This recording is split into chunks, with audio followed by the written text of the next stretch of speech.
Hi, everyone. Welcome to another episode of Second Act Actors. I'm your host, Dr. Janet McMorty, and I'm still a medical doctor simultaneously trying to pursue a career in acting. My guest this week is Harrison Browne. Harrison is a hockey player turned actor, filmmaker, and now author. We talk about his new book that he wrote with his sister. Take a look in the show notes below for where to purchase said book. It is a fantastic read. I literally just finished it. It's all about advocating for trans individuals and their inclusion in the sporting world. Harrison and I, it's funny, we only talk about one project we've done together. We've actually been in two projects, now that I think about it. Harrison and I were in a short film that was for the Get Real movement, all about inclusivity in healthcare spaces for LGBTQ2+ individuals. And Harrison, you might not know this, but you were the one who introduced me to the Get Real movement. And as most of you all know, this podcast has been fundraising for the Get Real movement since its inception. This is a nonprofit podcast. All my profits that I make from it, which aren't very much to be honest, go to the Get Real movement and its wonderful advocacy work. Harrison is an incredible human being. He does a ton of advocacy in the athlete space, in the actor space, in the creative space. He is a fantastically talented actor. Please enjoy Harrison Browne.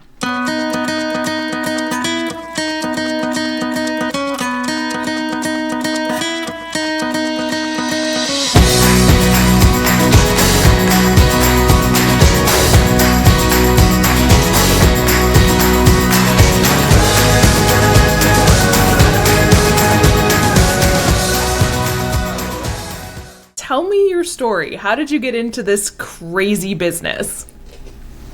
Scarlett Johansson.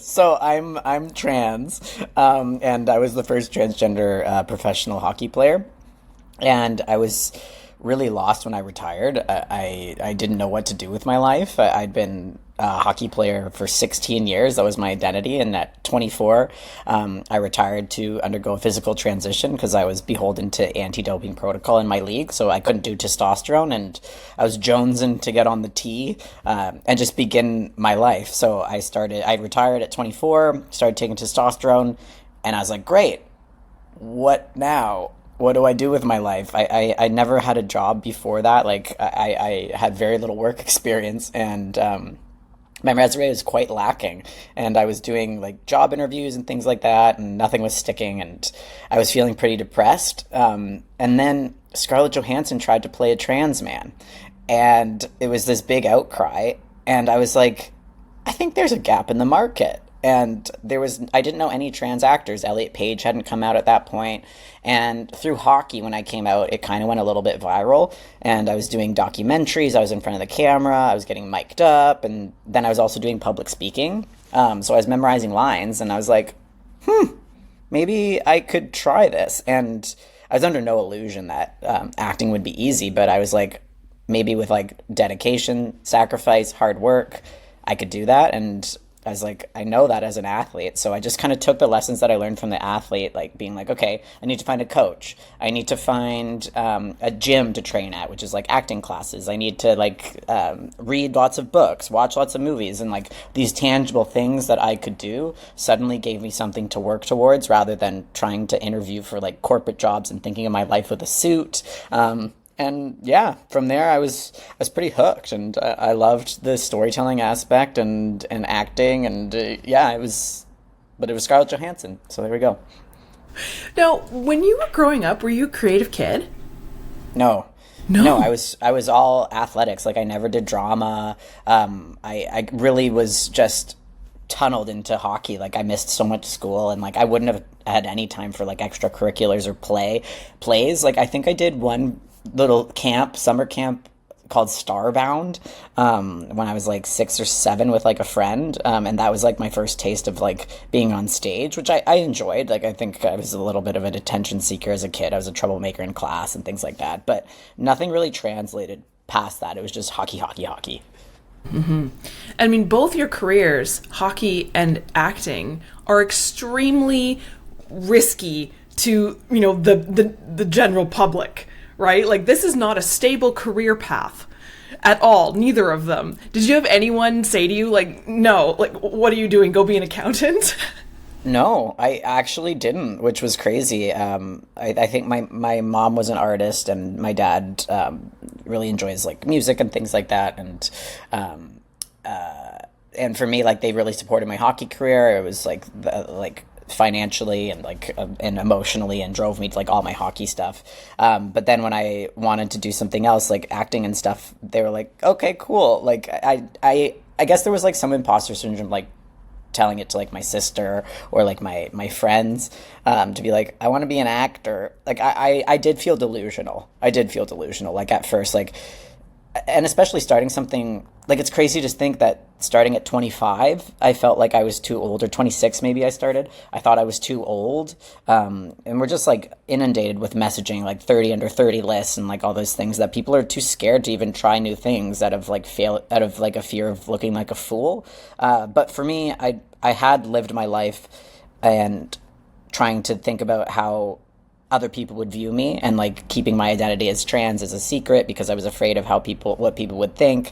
And then I thought to myself, I don't care what other people think, it's my life. So I think those lessons of like being trans and coming out, I was like, at first I was like, do people think I'm a loser for trying to be an actor, or do they think I'm delusional for trying to be an actor? I had those thoughts, but I was like, why would that keep me from doing something that I want to try in my own life? So yeah.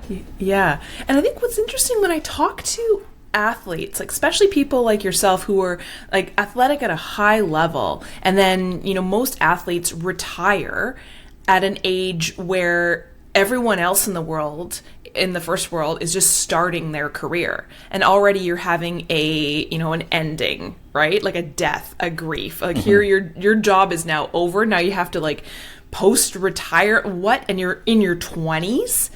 It's such an interesting brain shift. I can only imagine when you're looking at the rest of the world who is like just starting their life, coming out of university. I think, yeah, a lot of athletes can resonate with like the dark times that come after like your identity has been an athlete for so long. And like for me, my time schedule like was like, I was told where to be, what to eat, what to do, like how to train. I was told how to do these things, and I didn't have to think about how to fill my time and how to live out my days. And then suddenly now I had this clean slate where I had all this free time and all this like unknowns in front of me, and I had no idea how to even go about it. So yeah, it was a good like year that I was like really lost after hockey, and like being like, who am I? What am I? Yeah. Now, what, I know you kind of mentioned things you were like, ooh, acting, that's really interesting, because you were already starting to do a lot of the memorization, telling your story and stuff like that. But I mean, there's lots of other avenues you could go down, but why acting? What was it that's kind of stuck to you? I liked being on screen. I liked the attention. Like it was Hell really yeah. fun. It was really fun, like doing all the documentaries, like in hockey, having like cameras follow me, and people were like, "Ooh, cool!" Like it was something interesting about being on TV. But I also think that there was something about the visibility, like through being. Through my coming out in hockey, being a visible trans athlete, I got a lot of messages from like trans youth, from parents of trans kids, LGBTQ plus individuals, being like, seeing you helped me stay in my sport, or seeing you empowered me to come out to my family. And like I realized that visibility was so important, and thinking back to like the visibility that I saw for trans masculine representation on screen, like the only thing that I could think of was Boys Don't Cry, Brendan Tina, Hilary Swank, where this person gets murdered for their identity. And that was the only future that I saw for like a trans individual. And I think also the other storylines that I would see was somebody transitioning, like some like just dealing with like hormones, or somebody getting like ostracized by their family. There wasn't like a lot of nuanced storytelling.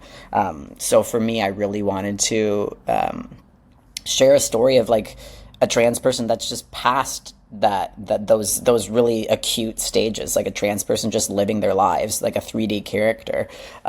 So for me, I really wanted to advocate for that, and continue that visibility on a larger scale past hockey.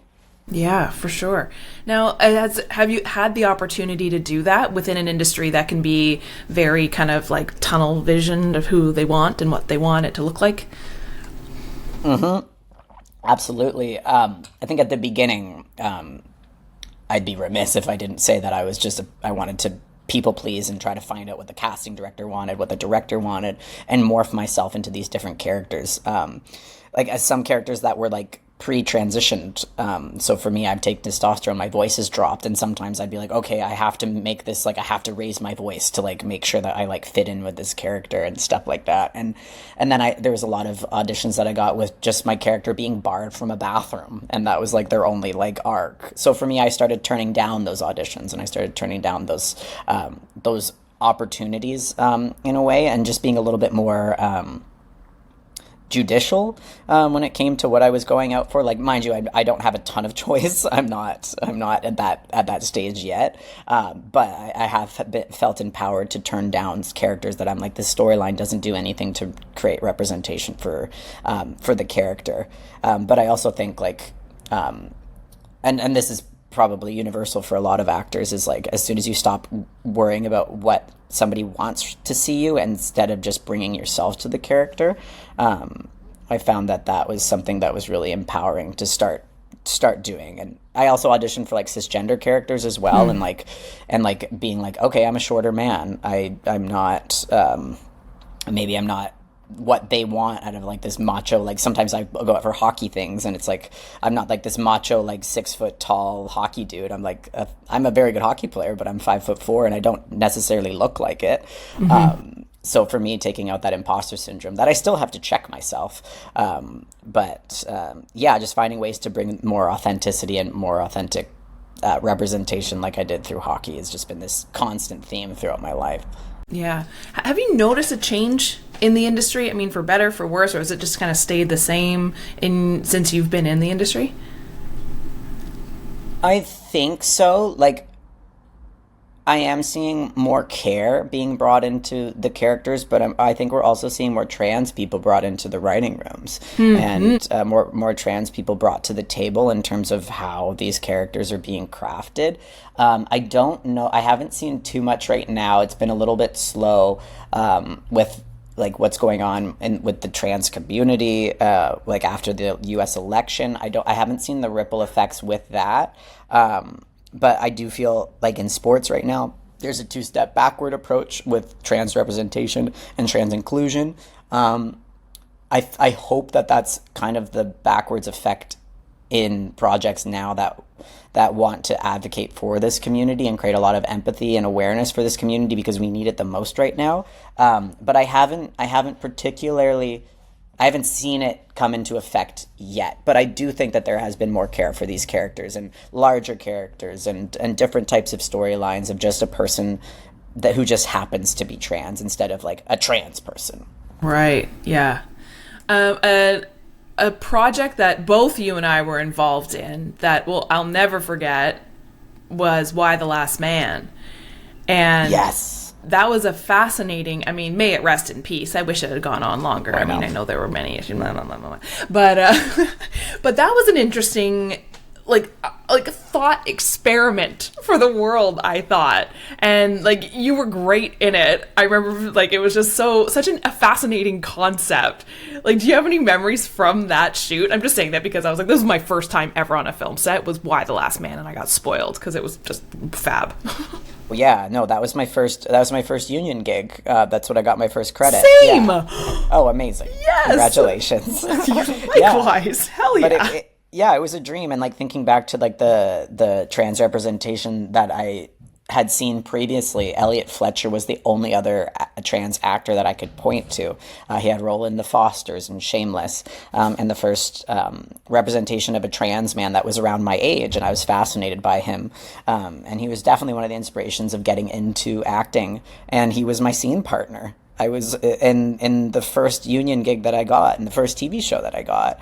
So it was just this really like full circle moment that I was like, oh, it was actually a reminder or just a thing for me to be like, I'm on the right path. Like, I'm actually like doing the thing, and like the person that I was inspired to even begin, I'm in this scene with, like that to me was like, oh, you're keep going.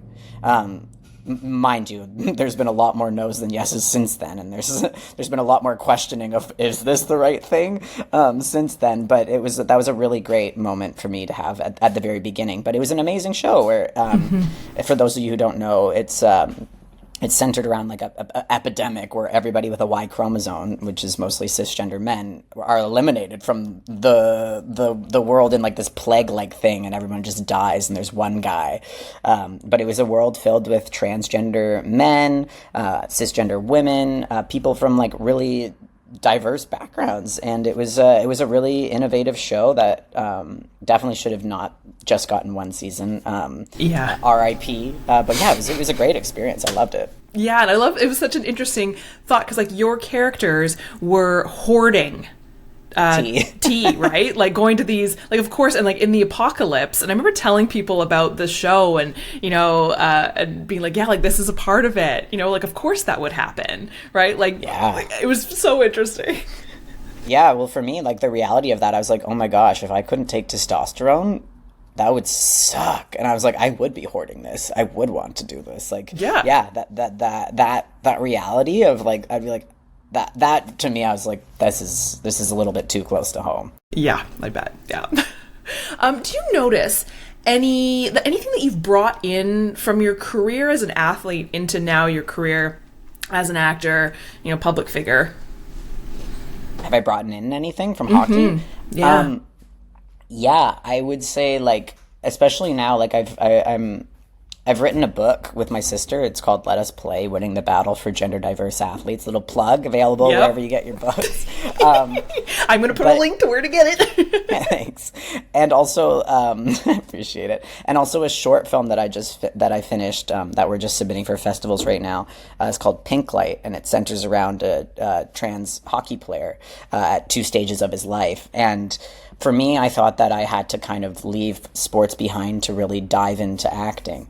But I've seen a renaissance for my love of hockey and my love of sports come back, and it's influenced the way that I think about the lessons that I've learned through sports and how it's translated in everything that I do. Like, especially making a film, like the teamwork aspect and relying on your teammates. Like as an actor, I relied on my castmates and my director. As a filmmaker, I relied on like my producers. I relied on my cinematographer, my actors, my crew, in a way that I was like, I really know how to work on a team. And building a film and like being the director of this film, I really felt like I was playing hockey. It was so weird, but I was like, I had the same feeling of flow. I had the same feeling of like joking around with my castmates the same way that I would joke around with my teammates before we're heading out onto the ice. Like I felt like a lot of parallels through that. But I think the biggest lesson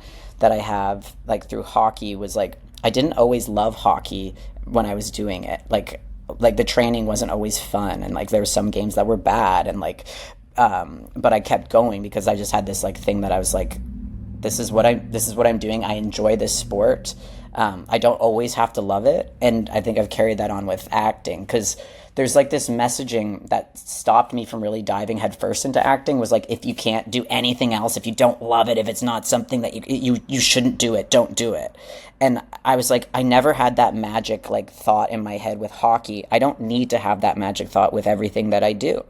So this messaging of like, this needs to be this calling. I think for me, the reality of like how sports was for me has trickled into that. But yeah, and just knowing that I can do hard things, like I'm resilient because I was able to do things through sports, and it has carried on through my life now. Do you have any advice for anyone who is interested in starting a career in acting later on?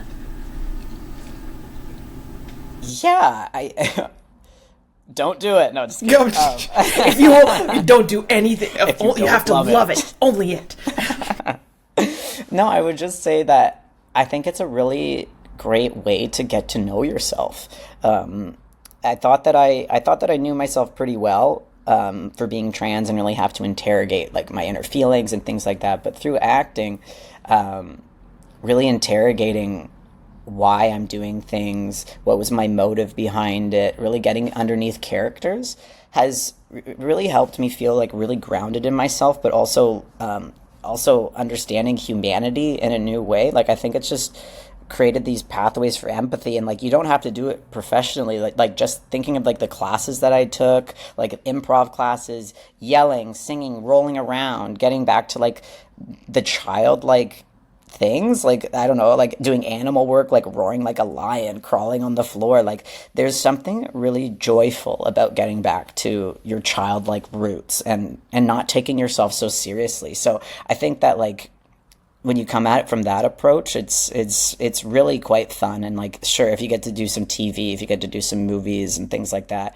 that can just be gravy. But I think it's a really great exercise, and I wish more people took acting classes, honestly, because it's cracked me wide open as a person.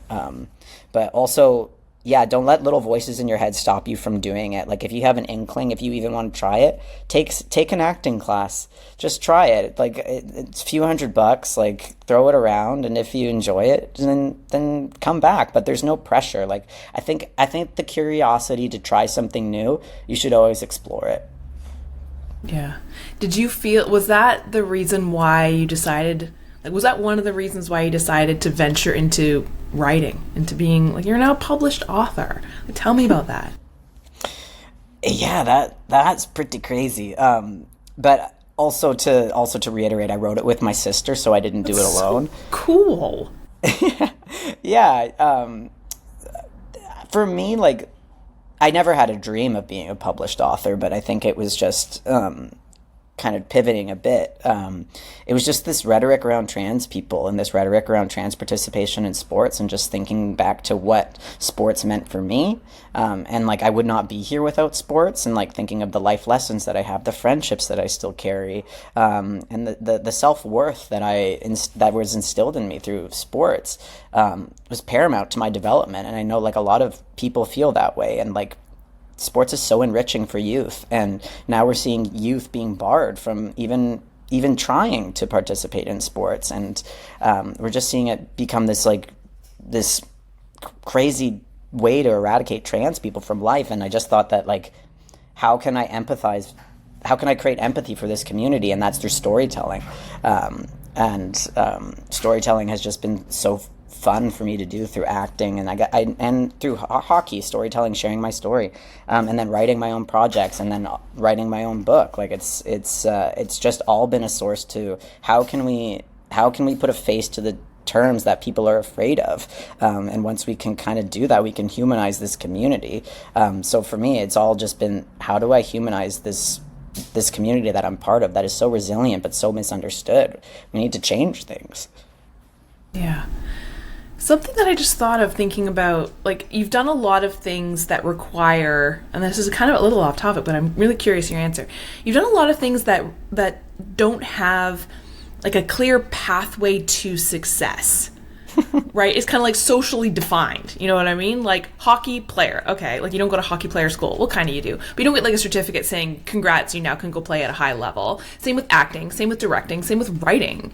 Like how you did mention that, yeah, you took courses and stuff like that, like acting, blah, blah. But like, how else did you learn how to do these things? Like directing for the first time, writing for the first time. I don't know. I think we take for granted that we don't need to chase perfection, and I think also take for granted that we need to have like this big foundation before we even start anything. So for me, like directing was very challenging. But there's something intuitive that, like, we've all watched movies. We've all seen things that we enjoy, and we don't need to understand why. We're very smart. We're very intuitive as people, and I think we really take for granted that. And I think it's a capitalistic mentality that people say you need to go to school, you need to go to university, you need to have these degrees to be able to do this, when it's like, you have taste, you have sensibility, and you have to start somewhere. No matter how trained you are, everybody has to go through a first. Everybody has to learn hard lessons, and I think for me, the intangibleness of acting and storytelling, I was like, I don't need someone to teach me how to do this, because this is my story to tell. Like, I know, all I need is to have a team behind me that knows how to do things. And I think, honestly, this is so annoying to bring this to like Quentin Tarantino, but like just hearing Quentin Tarantino being like, I just need to like get people behind me, the best people, and I just need to be like, I want this to look like this. Like, you just need to know what you want. You don't need to know how to do it. And I didn't take any screenwriting classes. I didn't take any like book writing classes or anything like that. I just started to tell my story and made it as pure as I could, and asked for help when I needed it. Like, did a ton of table reads with my friends for all my scripts, got ideas from them, and like, we're reading script as actors. Like, I didn't need to learn that format because I've been reading scripts for years before I even tried to write my own. So just like understanding that, like, intuitively, you do know more than you think. Well, and I think everything you've done is team sport, right? Yeah. So bringing on the team, you know, it's just it's ingrained, right? From when you were a kid. That makes complete sense. Bringing on the best to help you be your best. That's so cool. And like not being afraid to ask for help. Like, I only was able to do things, because of teamwork. Like, doing it on my own, it's very daunting, and sometimes like writing can be like a isolated task, but like then you put it out there and you get other people's eyes on it and things like that. So when you're not alone, you feel really empowered to do scary things because you have somebody there to hold your hand. And other people who've done the exact same thing and been terrified as well too, being like, everybody's scared. Yeah, everybody's scared. Yeah. Do you have any favorite moments from your times on set, on book tour, anything? Any funny stories? Oh man, that's so hard. That's such a such a big question. Favorite moments? Well, I don't know.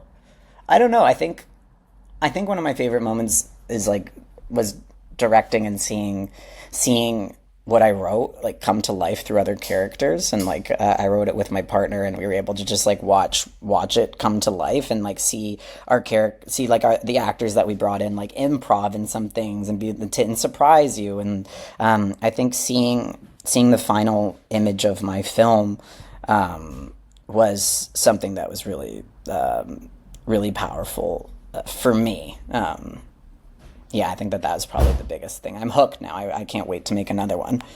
Yeah, that's the problem, right? Yeah. Yeah. I don't have children, but I imagine it's like what having a child is like, right? You have it and then you forget, and you're like, I want another. Let's do it again. Oh, yeah, absolutely. What do you think, like, your loved ones, guardians, how would they describe what you do for a living? Would they say you're an actor, do you think? Yeah. Cool. Yeah. Awesome. Well, I had a commercial come out. I did a Subaru commercial, and my aunt and all my family members have like seen it. Like, even though I've done like a couple television shows and stuff, but like I think this has kind of solidified it for them that I've made it, which is so annoying that it was a commercial. But yeah, no, but it took me a while to stand behind saying, like, I do say like filmmaker now, and like it did take me a while to even stand behind actor too. Like, every time I'd be like, yeah, I'm an actor. But then, like, because I was like, oh, I haven't been on a big TV show, I haven't done this or this, but it's like, if that's how you feel inside, then that's just stand behind it. It's all good. But and the same thing, like when I changed my name too, like it felt weird at first to like say my name, and I felt sheepish around my new name and things. Like, there's an adjustment period everywhere that you go, every new thing that you do, and like don't feel like that means that you're not part of it. I think everybody has that sentiment of like, this is uncomfortable to be like, this is me, but it just takes a while for it to kind of sink in. Yeah, and it's such an interesting thing. Like, it doesn't, like, nobody else around you is feeling uncomfortable by you saying, your name, your occupation. Nobody cares for the most part. And you're like, why is this so self-awful? It's a strange brain thing. I don't really know why. It's your own shit. It's your own shit. Yeah, 100%. Do you have anything you are looking forward to coming up? Oh yeah. I really am excited to see where my film lands. I think we'll know in a few weeks, like where if it gets in anywhere. That's exciting. But I also just finished the feature version of it. So I finished the first draft. So that's like really exciting. And I'm looking forward to like that's what I really love is getting the story out there, getting it on the page, and then molding it into something new. And so I'm really looking forward to now being able to shape this. So yeah, that's what I'm looking forward to, this new baby that I have. Yeah, that's really, really exciting. Is it it's currently in festival circuit? The short? The short we've submitted, but okay. we don't know yet. We haven't heard. Right. We haven't. So it's heard not back. like it can be seen anywhere or anything like that. Not yet. Yeah. Not yet. But it'll be waiting for that. Yeah. Waiting for that. Yes. Do you have any final words of wisdom or advice? Yeah, I think honestly, like I just wish I heard more people just be like, just try something if you're curious. Just try it. So for me, I think just like chasing that curiosity, and if you have like a dream for your life, why not just take a little step towards it? Like Rome was not built in a day. Just take little steps. If acting or writing or filmmaking is like something that you want to do, just take little steps every day to get there, and don't hold yourself to a standard of like, it's my first year doing this. Like if I held myself to that same standard in sports, like if I was like, I'm starting hockey and I should be Austin Matthews by the end of the season. Like, it's just hold yourself to realistic standards, and one little step at a time, and who knows where you'll be.